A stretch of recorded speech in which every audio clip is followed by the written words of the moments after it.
The office was dead quiet, except for the hum of the vending machine down the hall. It was 11:47 p.m., and I was only still here because I'd left a stack of quarterly performance reports on my desk instead of in my bag. I told myself it wasn't worth the drive back in the morning. That was true, but it wasn't the only reason. Sometimes I liked the building at night, the way the glass walls reflected the dim security lights, the absence of ringing phones, the stillness in rooms that buzzed with chaos all day. It made the place feel honest, like it was finally done pretending. I'd just slipped the reports into my briefcase when I heard a voice in the conference room at the far end of the corridor. The door was mostly closed, just enough light spilling into the hall to catch the shine on the floor. I wouldn't have paid attention, except I recognized the voice.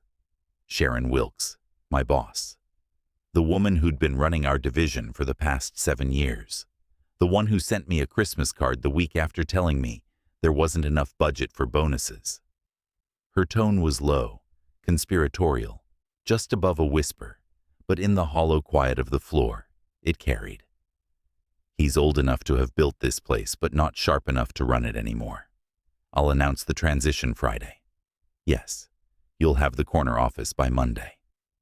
I stopped moving. My hand was still on the strap of my briefcase. I felt the leather tighten under my fingers. She laughed softly. Don't worry, he'll shake your hand and wish you luck. That's who he is. No fight left. I shifted my weight without making the floor creak, leaning just enough to see through the gap in the door. She was sitting at the far end of the long table, blazer off, sleeves rolled to the elbow, phone to her ear. Her eyes were on the city skyline, like it was hers already. Just be in early, she said. We'll make it look clean. I couldn't hear the voice on the other end, but her smile deepened. She glanced at her watch, stood, and walked toward the door. I stepped back into the shadow of the hallway corner, letting her heels click past. She didn't look up. She didn't see me. I waited until the sound of the elevator doors swallowed her footsteps before I breathed. My name is Michael Rourke.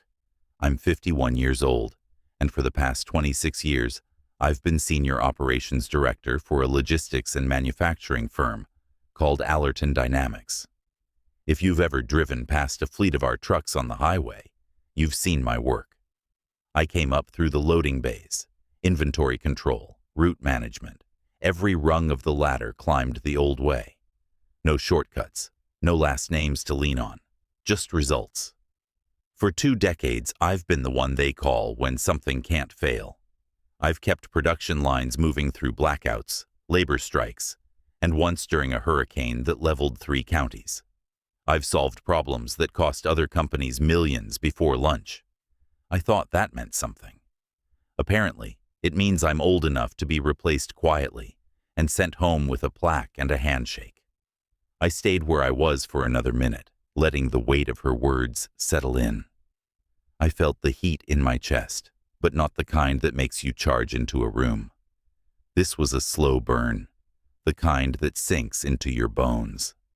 I'd seen enough bad decisions in my career to know that storms don't hit hardest when they're loud. The real damage comes from the quiet ones you never see until they've already hollowed the walls. I walked to the elevator, pressed the button, and watched the numbers climb from the lobby. My reflection in the mirrored doors looked the same as it had yesterday. Salt and pepper hair, pressed shirt, tie a little loose from the day. The kind of man who stayed late to make sure the work was finished. The kind of man she'd just promised to sweep aside without a second thought. The elevator chimed, and I stepped in, tapping the button for the garage level. The hum of the descent filled the small space, and I kept my eyes on the seam where the doors would open again. I wasn't going to confront her tonight, not tomorrow, not until I knew exactly what game she was playing and who she was playing it with. When you've been in operations long enough, you learn that panic wastes time, and time is the one thing you can use to turn a bad situation into your advantage. By the time I reached my car, The plan had already started forming. Not a list, not even a clear picture yet, just the outline of one truth. She thought she'd mapped out my next move. She thought I'd be predictable, and that was her first mistake. By morning, I looked exactly like the man everyone thought they knew. Pressed shirt, polished shoes, coffee in my left hand, badge clipped neatly to my belt. I nodded to the security guard on the way in, traded the same small talk with Carla from reception, and walked the same straight path to my office. My door was already cracked open, the way I always left it. People like routine. It makes them feel like the world is steady.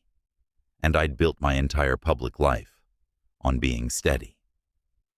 Senior Operations Director at Allerton Dynamics. 26 years in the same company. The guy who remembered everyone's birthday, who stayed late to help with quarterly crunches, who walked the floor during peak shipping season to hand out water bottles and thank the crew. My reputation was simple and clean, reliable, predictable, boring. Exactly how I wanted it. The version of me they saw was a man who handled budgets, workflow charts, vendor negotiations, and the occasional all-hands pep talk. A man who smiled at the holiday party and kept his politics to himself. A man who drove home to the same quiet neighborhood every night and probably watched late-night baseball reruns with a beer in hand. That man never raised his voice unless a truckload of critical parts got lost in transit. That man never broke a sweat unless the air conditioning failed in July. But that man has always been a cover. The truth of me isn't something you put on a corporate profile. Before Allerton, I spent 8 years in the Marine Corps, 6 of them as a force reconnaissance operator. After that, I was recruited into a joint task unit that didn't officially exist, half federal, half private, all deniable. We moved people and information across borders without leaving a footprint. We dismantled cells before they became headlines, sometimes with a handshake, sometimes with a rifle from 300 meters. I was trained to disappear into crowds, change accents mid-sentence, and make a room my advantage before anyone else knew there was a threat. The man they think they know isn't the man who learned to set a claymore by feel in the dark, or who can strip and reassemble a sidearm in 45 seconds without looking. It isn't the man who still, without thinking, checks every mirror twice on the drive home to make sure the same car isn't behind him. It isn't the man who sits with his back to the wall in restaurants, cataloging every exit and every face that walks through the door. That man, the real one, never stopped existing. He just learned to wear a quieter skin. I didn't come to Allerton because I needed a steady paycheck. I came because the cover was perfect. Large company, global logistics network, connections in every state and half a dozen countries. You could learn a lot in a place like this without drawing any attention. And I have. Over the years, I've kept that part of myself buried so deep that even Sharon, for all her ambition and maneuvering, has never glimpsed it. She believes the man she plans to push aside is the one who just signs off on invoices and takes notes in meetings. She thinks this will be clean, because I'm harmless. That's fine. Rule 1. Let them talk themselves into the noose. I didn't get where I am by rushing into traps, and I'm not about to start. If she wants to replace me, she's going to reveal exactly who's helping her and why. And when she does, it won't be just her career that's finished. I opened the bottom drawer of my desk and slid my hand into the back panel. The latch is disguised as part of the drawer track. You'd never notice it unless you were looking. It released with a soft click, and I lifted out a thin black case the size of a hardcover book. I set it on the desk, unlocked it, and opened it to reveal a compact surveillance kit. 2 button cameras, 3 micro-audio transmitters, a portable signal scrambler, and a tablet loaded with monitoring software I'd written myself. I hadn't needed to use it in years, but it was still updated, still ready. That's the thing about me they'll never understand. I don't believe in leaving anything to luck. If you're going to survive long enough to watch the game unfold, you prepare, like you already know how it ends. And I was done pretending. I didn't know exactly how this one would. I started with the easiest thing to hide in plain sight: her phone. Sharon carried the same company-issued smartphone we all did, locked with a 6-digit code she probably thought was unbreakable. I didn't need to break it. 6 months ago, IT asked me to evaluate potential vulnerabilities in our mobile security protocols. I wrote the policy myself, which meant I built a shadow access port into the software image. One keystroke on my tablet, and every call log, message, and GPS ping was mirrored to me in real time. For the first 48 hours, her activity looked clean. Calls to clients, texts to her assistant, a grocery delivery. It was almost boring, which was exactly what made me dig deeper. Patterns matter. When you live in the shadows long enough, you notice when someone's keeping things too neat. On the third night, a blocked number came in at 11:16 p.m. No voicemail, just 2 minutes of connection, followed by a location ping from a cell tower 3 counties over. I traced the number through a prepaid carrier that didn't require ID. Those accounts are designed to be ghosts, but ghosts leave traces. The call originated from an area known for 2 things: trucking depots and off-the-books freight operations. I knew the kind of people who used those. I didn't confront her. Instead, I pulled the next thread: her car. The company leases all executive vehicles, so slipping a tracker into the service panel under her dashboard took less than a minute when she left it in the garage. Every movement fed into a map overlay on my laptop. Most days, she followed the same loop: office, lunch spot, home. But Thursday afternoon, she took a detour. No meetings on her calendar, no explanation. She drove 32 miles west, parked in an industrial park for 40 minutes, then returned without a word. I cross-referenced the location: 3 warehouses, one listed as vacant, the others owned by a shell corporation that funneled freight through overseas holding companies. That's when the disappointment started to rot into something sharper. I'd worked too many years with too many people who kept their hands clean while the rest of us carried the weight. Sharon wasn't just maneuvering for a promotion. She was in business with people who didn't care whose life they burned down to make a profit. The last check was money. You can lie with your words, you can even lie with your movements, but numbers don't care about your story. I ran a quiet scrape of her personal accounts. Nothing illegal, just a backdoor I still had from an old consulting gig that let me monitor deposits in real time. Her salary from Allerton was healthy, but it didn't explain the $5,000 transfer from a private escrow firm in Delaware. That payment cleared exactly 12 hours after her visit to the industrial park.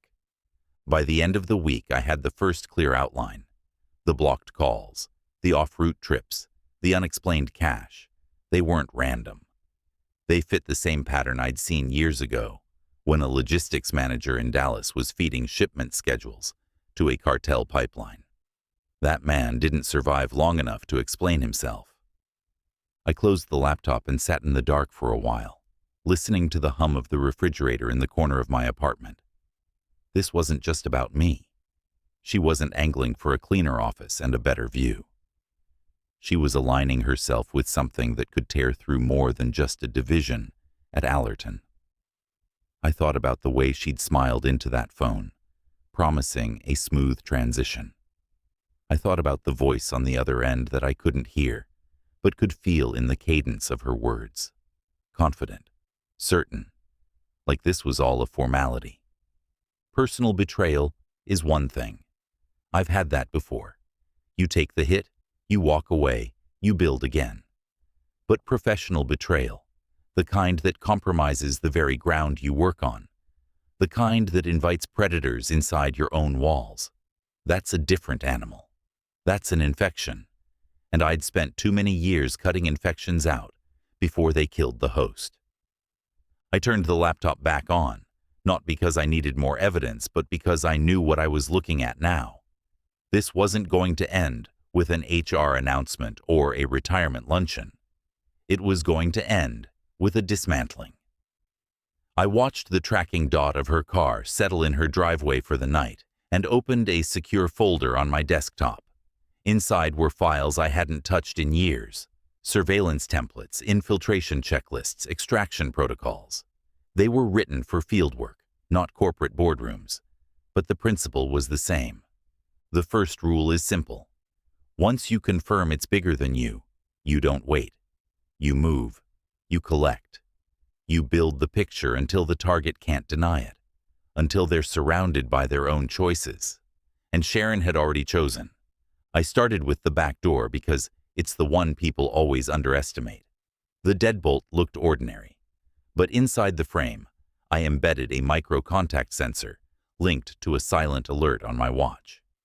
If the door opened without the proper key sequence, I'd know before the person inside took a second step. The sliding glass entry from the patio got the same treatment, plus a thin strip of pressure-sensitive film at ankle height, completely invisible unless you knew it was there. It wouldn't stop anyone from coming in, but it would tell me exactly when they did.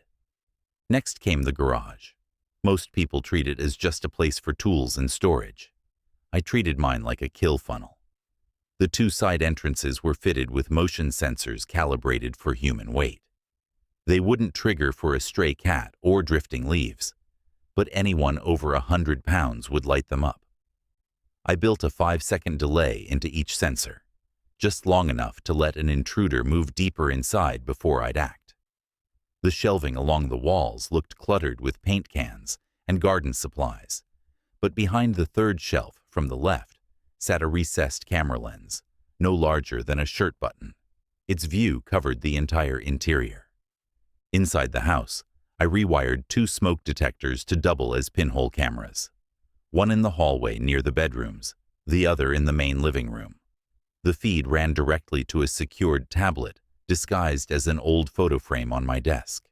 If you glanced at it, you'd see a looping slideshow of vacation shots. If you knew where to tap, it would split into 4 live video feeds, each with audio. The safe in my office was the most deliberate lie of all. Heavy, bolted to the floor, combination lock, exactly what someone would expect to find in an executive's home.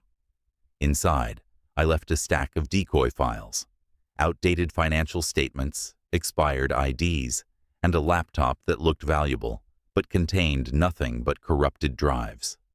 The real safe was buried beneath the garage floor, its hatch disguised under a sheet of removable concrete sealant. The only way to find it would be to tear the place apart, and by then, it would be far too late. As I worked, I thought about habits, mine and theirs. People telegraph more than they realize. An intruder will almost always head first toward the master bedroom, then the home office, then any visible storage room. They check drawers, closets, obvious hiding spots. So I set my choke points accordingly. Narrow hallways got sensors. Rooms with only one exit got surveillance. Anywhere that forced them to turn their back got an additional camera or motion plate. Every angle became a decision they wouldn't know they were making until they'd already made it. From the outside, it all looked like routine upkeep. I trimmed hedges while I adjusted the placement of a gutter cam.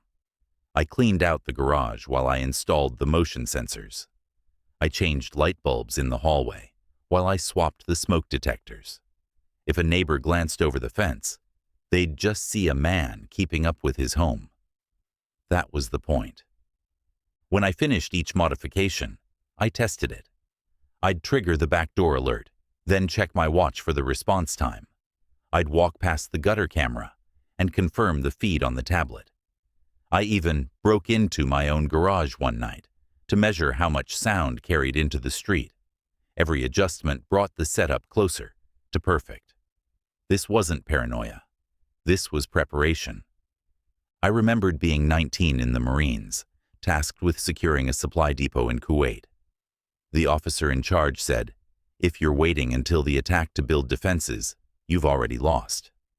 That stayed with me. You don't build walls because you're afraid of what's outside. You build them so you can choose when and how the gates open.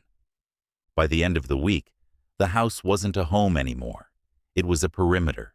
Every entry was monitored, every corridor accounted for, every blind spot turned into a trap. Anyone stepping inside without my say-so would be under my eyes, in my control, and on my timeline. They think I'm asleep. I'm waiting. It was late on a Tuesday when the tracker on Sharon's car lit up my screen. She wasn't heading home from the office like usual, and she wasn't taking her now familiar detour to the industrial park either. Instead, she drove straight through the city, past the business district, and into a part of town where the streetlights flickered and the sidewalks were mostly empty after dark. I let the drone go first. It launched from the garage bin, quiet as a moth, and climbed high enough to keep her car in view without drawing attention. She parked in front of an abandoned textile factory, the kind of place with boarded-up windows and rusted chain-link fencing that sagged at the corners. Within 2 minutes, a black SUV rolled up beside her. 2 men stepped out. One wore a leather jacket over tactical cargo pants. The other had the kind of thick build you don't get from lifting in a gym. Their movements were economical. No wasted motion, no glances around. Professionals. Sharon got out and shook hands like they were old friends. I zoomed the feed in tight, enough to catch the smallest flickers in her expression. She wasn't nervous. She wasn't hesitant. She was in control.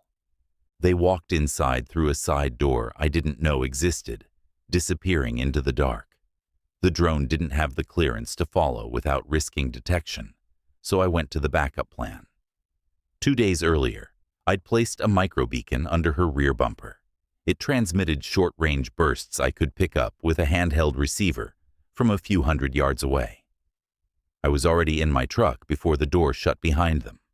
I parked 3 blocks out, slung the receiver over my shoulder, and followed the signal on foot. The air smelled like oil and rain-soaked metal, the kind of industrial rot that sticks in your clothes. The beacon led me around the back of the factory to a second building, smaller, with a row of shattered windows along the upper level. I found a gap in the brickwork and set up the parabolic mic, tuning it until the static broke into fragments of their voices. The man in the leather jacket spoke first, his tone clipped. Entry at 0200 hours. 2 teams, 1 through the garage, 1 through the back. Secure the office first. Get the files, the drives, and anything in the safe. No loose ends. Sharon's voice came next. He keeps his phone on the kitchen counter. Leave it. We don't want him knowing we touched it. He'll figure it out too soon if it's gone. That was the moment my stomach went cold. They weren't just planning to take me out. They wanted something specific, and they knew exactly where to look. This wasn't a smash and grab. It was a surgical strike. The bigger man asked, "What about him?" Sharon didn't pause. "If he's there, take him. But quietly. We can't afford noise." They moved on to timing, mapping every step of the operation like they were rehearsing a stage play. Entry at 2 a.m. sharp. Secure the office by 2:06. Sweep the garage by 2:10. Load out by 2:20. The precision told me everything. This was premeditated, practiced. They'd been gathering details for weeks. No, months. I pulled the mic back and let the feed dissolve into static. My mind was already connecting the dots. The files they were after weren't from Allerton's quarterly reports. They were from something buried deeper, old case data I'd kept offline, names and coordinates from my years in the Joint Task Unit. Most of it was declassified, but some of it never would be. In the wrong hands, it could unravel entire networks, compromise people still embedded in dangerous places. Which meant this wasn't just about replacing me at Allerton. Sharon had been feeding them information for a long time, building their map of my life until they could walk through it blindfolded. Every blocked call, every unexplained trip, every carefully worded conversation. They weren't coincidences. They were deliberate moves in a long game I hadn't realized I was playing. I watched the factory door open again on the drone feed. They stood together under the sickly yellow light, talking like the night was theirs. Sharon shook hands again, climbed into her car, and drove off without looking back. The SUV pulled out seconds later in the opposite direction. I stayed where I was until the street was empty. I'd seen enough to know what was coming and when. That was the gift they didn't realize they'd just given me: clarity. They'd set their schedule, they'd drawn their route, and they'd made the fatal mistake of believing I'd be on the receiving end of their plan.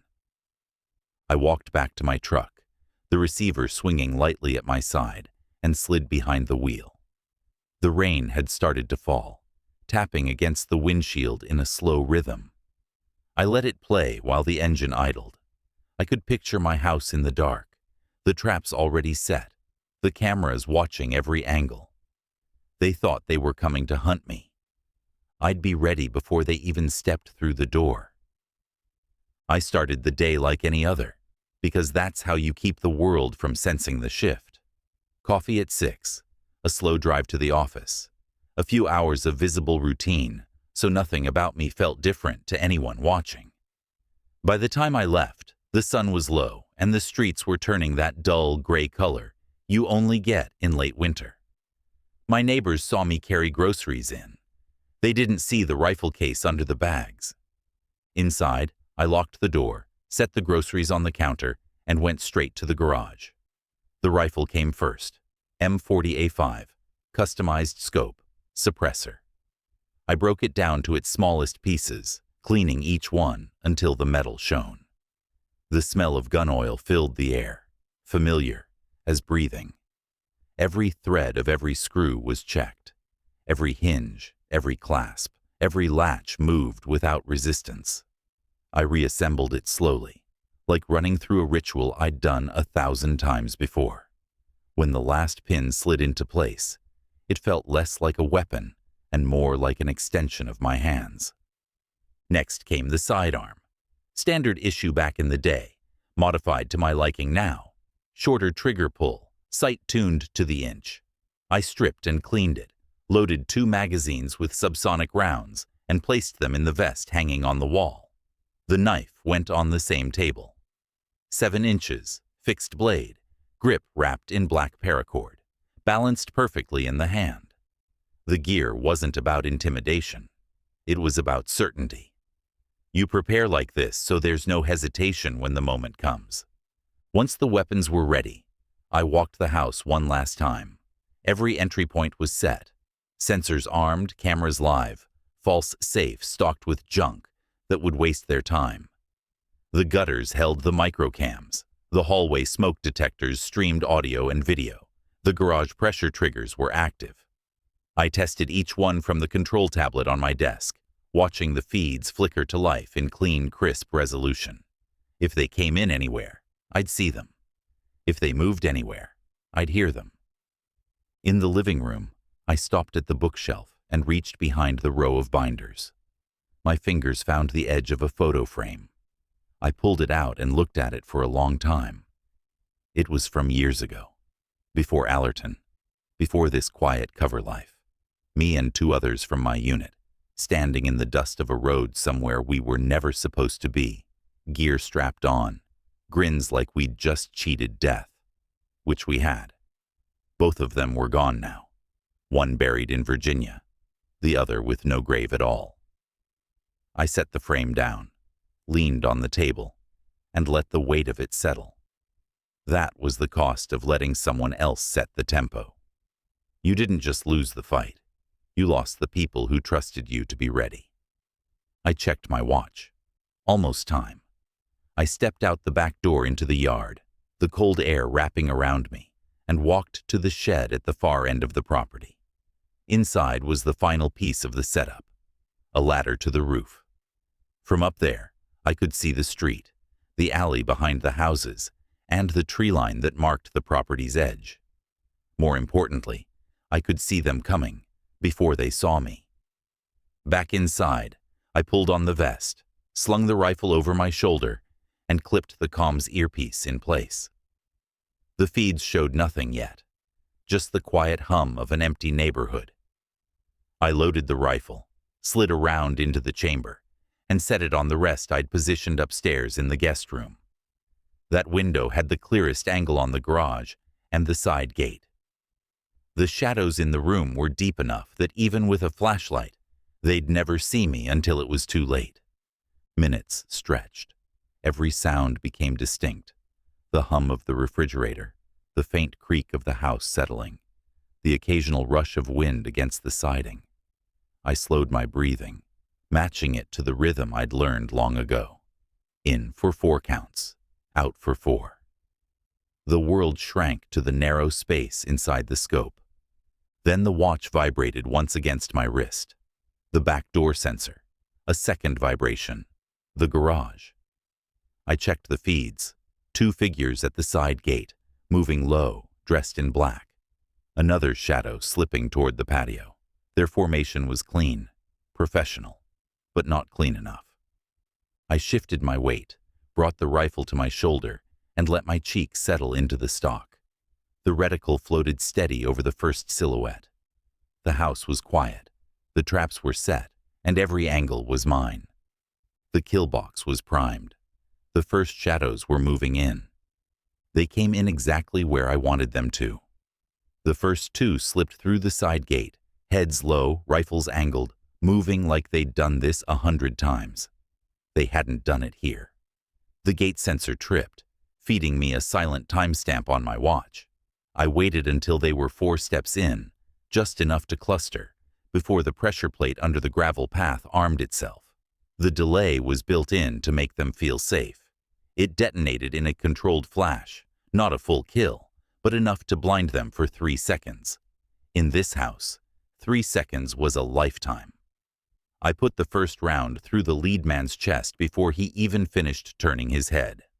The second stumbled, hands clawing at his eyes, and caught the next shot clean through the throat. He collapsed forward, gasping against the dirt. From the corner of the guest room window, I caught the next 2 breaching the garage. They thought they were moving quiet, but the motion sensors fed me their exact pace, each footfall like a drumbeat in my ear. One knelt to check the shelves where the decoy safe would slow them down. That was the mistake I built it for. The second stepped past him and hit the trigger wire stretched at shin height.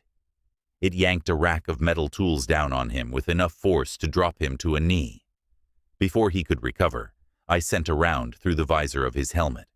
The one at the shelves tried to swing his rifle up, but I was faster. 2 shots, center mass. The back patio door splintered inward, and I shifted focus to the feed from the living room.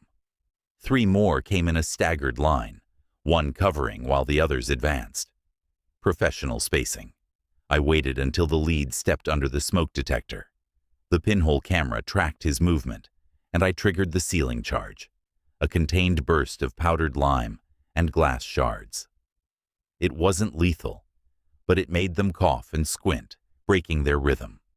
The moment their formation fractured, I moved. I came down the stairs slow and quiet, switching to the sidearm for closer work. The first in the trio turned, just in time to see me. I put one in his chest, one in his head. The second fired wild, catching the edge of the wall, and I closed the gap, driving the knife in under his ribcage. I left it there, pivoted, and put the third down with a clean tap to the base of the skull. The smell of cordite and blood hung heavy now. My heart rate stayed steady, controlled, calculated. That's the difference between training and panic. You don't chase targets. You let them come to you. The garage feed blinked again. 2 more, moving in fast, not bothering with stealth now. I sprinted to the side hallway, lining up with the choke point they'd have to pass. They came through tight together, one covering high, one low. I dropped the first with a shot through the eye socket. The second froze for half a beat too long, and that was all I needed. He fell forward, rifle clattering to the tile. 9 down, 1 left. Her voice cut through the silence. Hold your position. Find him. It was close, inside the house now. I followed the sound into the kitchen, stepping over bodies, every movement deliberate. She was there, leaning over one of the wounded, scanning the room like she expected me to appear in front of her. For a second, she still had that same composed confidence I'd seen in the conference room, the kind that made her believe she was in charge. Then she saw the bodies. Her hand went to the pistol at her hip, but she didn't have the time. I stepped into the open, rifle raised, steady as stone. We were face to face. She froze when I stepped into the kitchen. For a fraction of a second, her eyes didn't match the rest of her face. Her mouth tightened, her shoulders squared. But there was a flicker, just enough to show she understood this wasn't the man she thought she could push aside. The pistol at her hip stayed there. She knew if she moved for it, she wouldn't make it halfway. I stopped 5 feet from her, rifle steady, sights fixed on her chest. The house was silent now, except for the faint ticking of the wall clock above the fridge. 9 bodies lay cooling between the front door and the garage. Their boots had tracked mud and blood into the tile, the smell of it mixing with the copper tang already in the air. You planned it well, I said. My voice sounded flat, almost distant in my own ears. Clean entry points, tight timing, enough muscle to make it look certain. I let the pause stretch just long enough for her to feel it. Except you didn't plan for me. Her chin lifted a little, like pride might still save her. You think this changes anything? There's more where they came from. I shook my head once. Number, there isn't. She must have seen it then, the way my stance didn't waver, the way my breathing never changed. She'd spent months convincing herself I was just a company man, with a long resume and a short future. She'd never considered I'd done harder work in darker places than she could imagine. Her gaze flicked past me, maybe looking for an exit, maybe for someone still alive. I didn't give her the chance. In 2 steps I closed the distance, kicked her pistol away, and yanked her arms behind her. The flex cuffs ratcheted tight around her wrists, with a sound that always carried finality. She struggled for half a second, then stopped. I leaned close enough for her to hear me, without raising my voice. You weren't the first to try me. You won't be the last. But you're the last one tonight. Outside, I could already hear the faint chop of rotor blades. My call had gone out the moment the first pressure plate armed. The Bureau didn't need the details. They knew my protocols. By now, the perimeter would be sealed, and the bodies would be cataloged as part of something larger than a break-in. When the team came through the front door, they didn't speak to me. They went straight to her, reading her rights, pulling her out into the night, where the floodlights turned everything into hard edges. She didn't look back. I didn't follow. The operations debrief was short. They'd been tracking her network for months, but hadn't been able to prove the link to the stolen intel until tonight. The men she brought were connected to an international procurement ring, contracts, mercenaries, and handlers who'd been selling information to the highest bidder. The files they wanted from my house weren't just about me. They were access points to people still in the field, people who'd disappear quietly if the wrong hands got hold of them. By morning, the story would be nothing more than a few lines buried in an internal security report. No headlines, no press briefings, the kind of work that gets done in silence and stays there. That was fine by me. I signed the last of the paperwork, left the pen on the table, and walked out into the pre-dawn air. The sky was still a deep slate color, just starting to break at the horizon. My truck sat where I'd left it, quiet and unassuming. Inside the glove box, my phone was still off. I didn't turn it on.